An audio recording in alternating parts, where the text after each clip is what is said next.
Hi, thanks for reaching out. It is hard to get a hold of help, so you did the right thing by reaching out.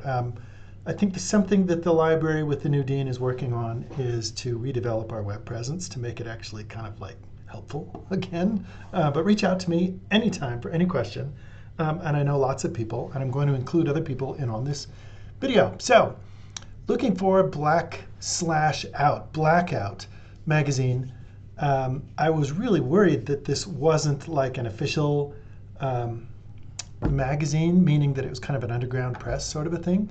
But I was delighted to discover that it has an international serials number, which will open us up to a whole bunch of different things.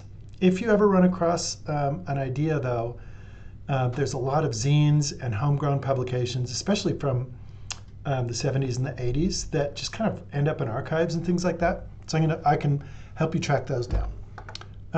Okay, so first thing is I went to the library catalog, and one issue is that the forward slash, sometimes in older databases or certain things like that, it kind of chokes on it, or it will omit it altogether. So what happened in this one is we have a whole bunch of things of like the euphemism blackout or hyphen. How ironic that a hyphen gets in, but the slash doesn't.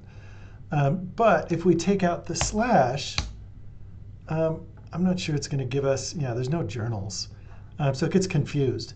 So the ISSN number works best. But I did a search in here and I didn't find much. But I wanted to show you in the library there's a database where you can see all the other libraries, especially if you've got that ISSN or ISBN. So if you go to W and you go to first search, it's a WorldCat. This is a database where you can look in many of the academic libraries in the United States.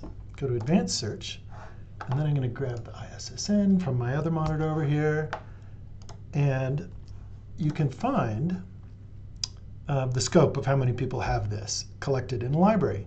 You have to go down, pick ISSN, and all of those frankly nerdy catalogers are now redeemed and they're heroic again because they bothered to fill out this field, and all of a sudden they're not so nerdy anymore. So we have these different things. So there's a couple of options to show you. One, the HathiTrust and Google Books are very similar to each other. Google, in like 15 years ago, had a partnership with libraries. I think we scanned some too, but they scanned all the books in academic libraries in North America. But the problem we've got is that the copyright is held by somebody. So they can't just like throw it out there. And the HathiTrust is just like a metadata version where it's added a lot. It's a database that we have access to. So you can search, but they're pulling off of the same pool. There are 2 records, however, of the magazine, and they might have been authored by different or written in different means, but you can go to libraries worldwide and you can see who's got them.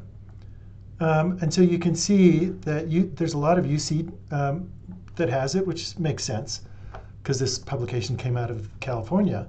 But how do we get access to these things?